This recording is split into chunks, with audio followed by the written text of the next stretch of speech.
Mon nom est Victorin Lemieux, j'ai 76 ans. Je suis originaire de Grande-Vallée, Gaspé.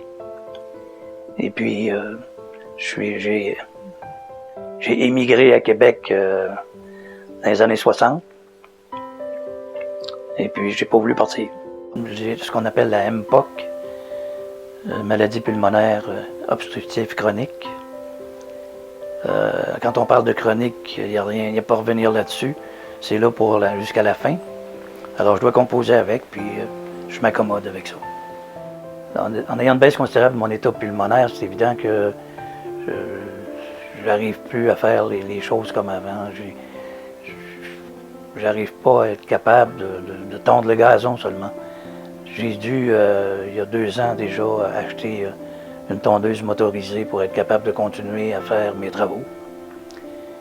Mais l'acceptation vient en connaissant mieux cette maladie, je pense, en sachant mieux quoi faire avec. Moi, j'ai décidé de me prendre en main dans le sens de simplifier les choses pour moi-même. C'est-à-dire que j'ai négocié des choses avec les intervenants pour obtenir certaines permissions là, en rapport avec la médication, entre autres, pour être capable d'obtenir plus facilement de médication en cas d'épisode d'infection.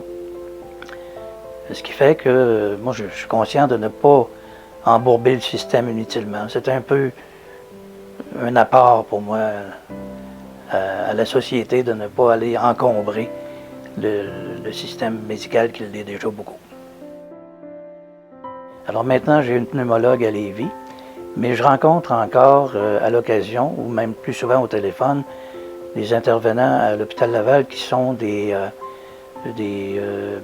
inhalothérapeutes et infirmières à la clinique MPOC.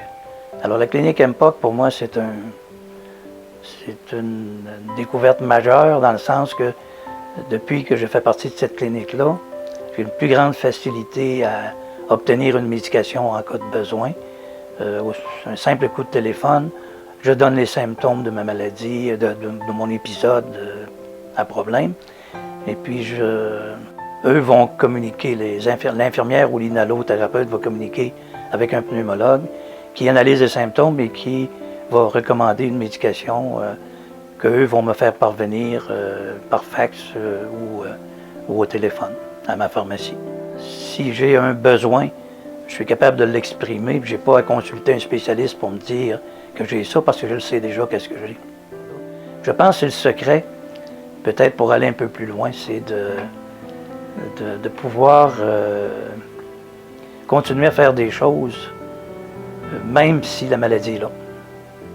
La majorité des intervenants avec qui je fais affaire actuellement sont conscients du fait que je m'occupe de mes affaires.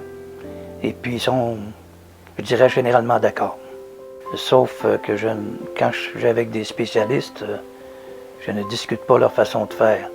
J'analyse seulement ce qu'ils vont me conseiller de faire. Je dirais au départ, avec mon médecin de famille, il y a eu des réticences. Même il y avait des réticences à ce que je voie des spécialistes. Mais j'ai passé par-dessus tout ça en me disant, moi je croyais la démarche que je voulais faire. Puis j'ai continué, puis maintenant, ça s'est amélioré avec tout le monde, y compris mon médecin de famille.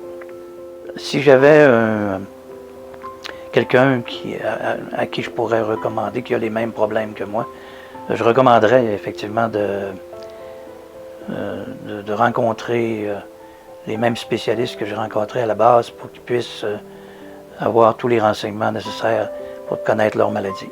Cette maladie-là, en réalité, j'ai admis dès le départ que ça ne dépendait pas des étrangers. Alors c'est moi qui m'étais mis dans cette situation-là en fumant trop longtemps. Alors j'avais personne à blâmer d'autre que moi-même. Et puis je me disais à quelque part, c'est important que je m'en occupe.